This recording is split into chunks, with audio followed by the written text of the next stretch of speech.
Elijah, we're so sorry for your loss. Your mother sounds like she was a beloved member of the community.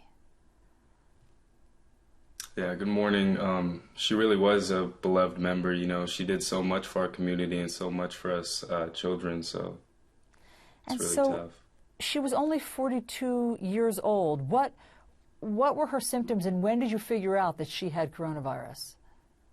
So her first symptoms were on March 2nd, the night of March 2nd. She was really weak. She was having trouble breathing. She had really bad migraines, and and that was when we first found out. That was when we first decided to go take her to the hospital, was on the morning of March 3rd. Yeah. One of the cruel ironies of this story is that your mother had just beaten breast cancer. She had stage 3 breast cancer, and then in January, she had had surgery, she'd had chemo, she'd had radiation, and she'd been declared cancer-free. And I can only imagine how relieved you all were then. And so when you got the diagnosis of coronavirus, that I can only imagine that added to all of your anxiety. Right. Right. It was tough. You know, she just got over it, over the cancer in January. And we were just starting to, you know, feel whole again. You know, she just, it was a tough battle, and, you know, she was starting to get better and everything. And then after this happened, it was just like tragic, you know?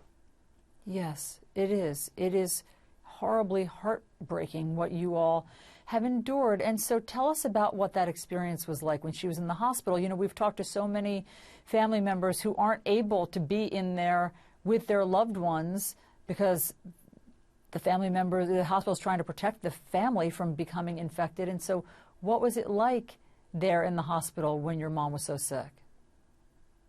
Right. So the first time I took her to the hospital, I got to go back there with her, and she only stayed there for like 4 or 5 hours the first time. So I took her there, and it was hard, you know, being there with her, knowing like that the virus is spreading around, and, you know, it's really big in our city. So I got to go with her back in the room for the first time. She was at the hospital, and, you know, it was kind of weird because like everybody that came in, we were in like a air sealed room, and everybody that came in was wearing like full protective gear and everything. So, you know, it was kind of scary. It was really scary. Like the doctors and stuff, I was wearing a face mask. They were wearing full protective gear, and they like didn't even really want to touch my mom, you know? So it was kind of hard.